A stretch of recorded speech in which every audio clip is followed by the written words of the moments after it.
Hello po mga kapraps, dito tayo ngayon sa isang property na for sale at ito ay matatagpuan natin dito sa bayan ng Liliw, Laguna. Ito ay isang farmland. Ito katabi lang po mismo ng kalsada yan. Mayroon ng bakod na kawayan at sa magkabilang gilid may bakod na rin po ito na barbed wire. Ito po ang frontage, bali ang sukat nito ay nasa 70 meters ang frontage. So malawak din yan mga kapraps. Pantay na pantay ang lupa, pwede nyo ipasok ang inyong sasakyan sa loob ng property. At ang kagandahan mga kapraps, meron itong boundary na sapa sa bandang likuran ng property. At meron na rin tayong gate na kawayan. Ang distansya dito sa town proper ng Liliw at saka sa provincial road ay nasa 8 minutes travel time. Meron na ditong source ng tubig. Sa ngayon mga kapraps, meron itong mga tanim na mga lansones, saging, at mga puno ng niyog. Ayan po ang property. Dito na tayo sa loob mga kapraps. Mayroong 2 kubo sa loob ng property. Ito yung puno ng lansones. So marami ito mga kapraps. Pagdating natin doon sa may bandang ibaba naman ng property, kasi mayroon itong part na mababa, malapit sa tabing sapa na yun mga kapraps, yung mababang bahagi, pero patag din siya, kaya makikita nyo naman yan mamaya sa pagpunta natin. Yan, ang daming mga lansones oh. Ito yung 2 kubo yan, so, patag na patag ang lupa mga kapraps. Tapos ang kagandahan mga kapraps, mayroon na itong hagdan papunta doon sa may mababang bahagi ng property. Ito, pwede kayong tumambay dito oh. Yan, sa bandang likuran, ayan, makikita nyo, may mga tanim din na kawayan yan. Daming mga niyog mga kapraps, oh. Kung sakaling maging interested kayo sa property na ito, pwede nyo kaming kontakin sa mga contact details na makikita nyo po sa inyong mga screen. Meron tayong Viber, cellphone number, Facebook Messenger, WhatsApp para sa mga OFW nating mga viewers ngayon. So yan, may income na rin po ito kasi yung niyog at saka lansones yan, mga namumunga na yan mga kapraps. Okay, pupuntahan natin yung ibabang bahagi ng property. So ito po yung sinasabi ko kanina na hagdanan.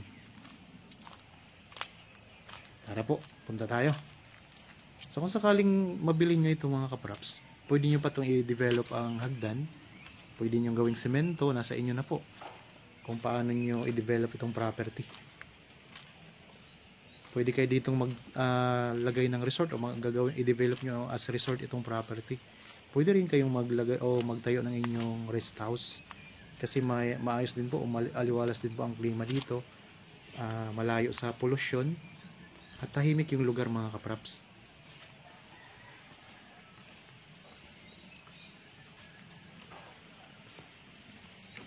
Okay, samahan nyo lang po ako hanggang sa matapos itong video mga kapraps. Pupunta tayo doon sa may tabing sapa. Yan, nandito na tayo sa baba mga kapraps. Galing tayo doon kanina sa may bandang itaas. Okay. Tapos dito po, ito po yung mababang bahagi ng property. Ang boundary nito ay isang sapa mga kapraps na pwede nyo rin i-develop yan.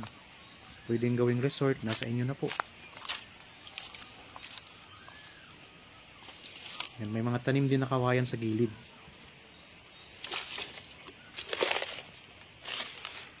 Ito na po ang sapa. Palibot po yan, paikot yan mga kapraps.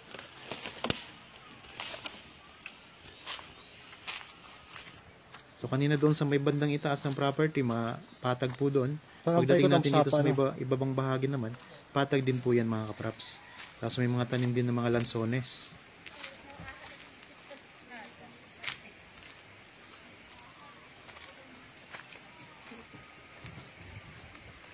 Yan, puntahan natin ang sapa.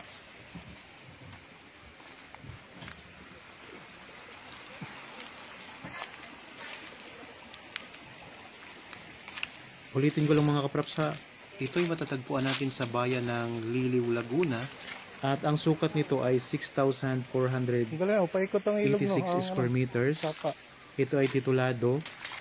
Ang frontage po, pinakita ko sa inyo kanina ay nasa 40 meters. May sakop na isang sapa mga kaprap sa bandang likuran. Dito na tayo ngayon sa bandang likuran ng property.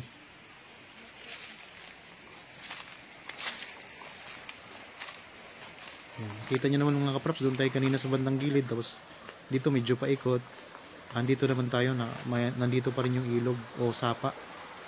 Ayan. Malinaw po ang tubig. At tuloy-tuloy po ang agos niyan.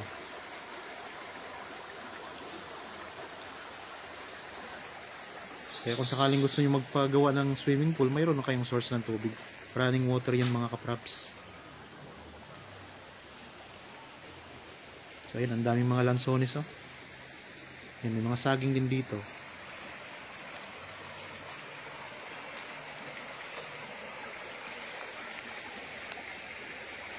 So marami tayong mga viewers o mga buyers na naghahanap ng property na may source ng tubig.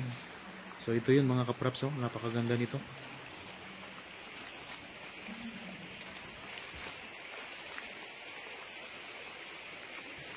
At ang presyo ay makikita nyo sa description box at sa title po nitong video.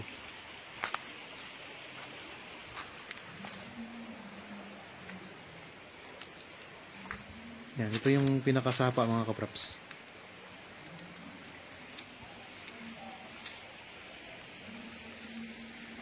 So sa mga interested dyan, pwede kayong tumawag sa amin, mag-text o mag-chat. Tapos ang karagdagang mga detalye, pwede nyo itanong pa sa amin. At mababasa nyo rin naman po sa description box mga kapraps ang detalye nito.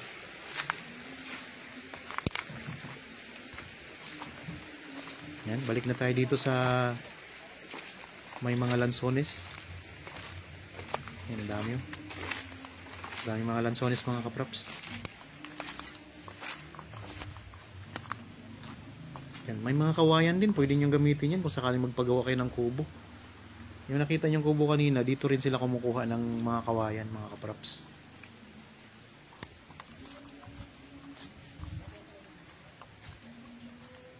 Yan, ang daming kawayan. Oh. Ngayon ko lang ito nakita. Yan, marami pang mga space ang lupa. Kung gusto nyo pang magtanim ng mga ibang mga prutas, pwede pa dito. May mga mabibili naman tayong mabilis mamunga. Rambutan, mga lansones, durian. Yan po ay mga pwede ditong itanim.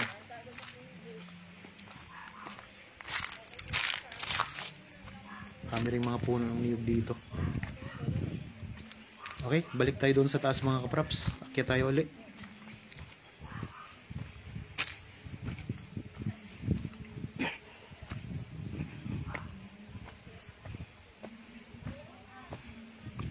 Banayad lang po ang pag-akyat natin sa taas. Hindi siya matarik na slope mga kapraps.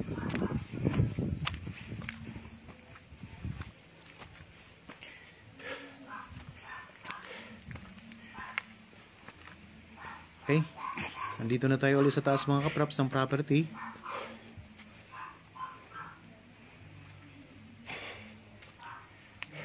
Kung nagustuhan nyo po ito mga kapraps, pwede nyo itong i-share sa inyong mga kakilala na naghahanap pa ng property, mga kaibigan, mga kamag-anak na naghahanap ng gustong gawing investment. So isa ito sa magandang property mga kapraps na i-feature namin sa channel. Ito, pwede tayong tumambay muna dito. Yan. So, pwede kang magkape dito mga kapraps. Ang sarap sa pakiramdam, no? Tapos, ayan ang farm mo. Matatanaw mo. Nasa inyo kung saan nyo gustong magtayo ng rest house. Dito sa itaas o kaya pwede rin doon sa bandang ibaba. Okay, sana po nagustuhan nyo ang property na in-offer ko sa inyo ngayon. Para po sa bago pa lang sa akin channel at napadaan naman po dito sa akin channel, huwag niyo pong kalimutang mag-subscribe at pindutin na rin po ang notification bell para maging updated kayo sa mga bagong property na i-offer po namin. Maraming salamat po. Lagi tayong mag-iingat at God bless po sa ating lahat mga kaprap.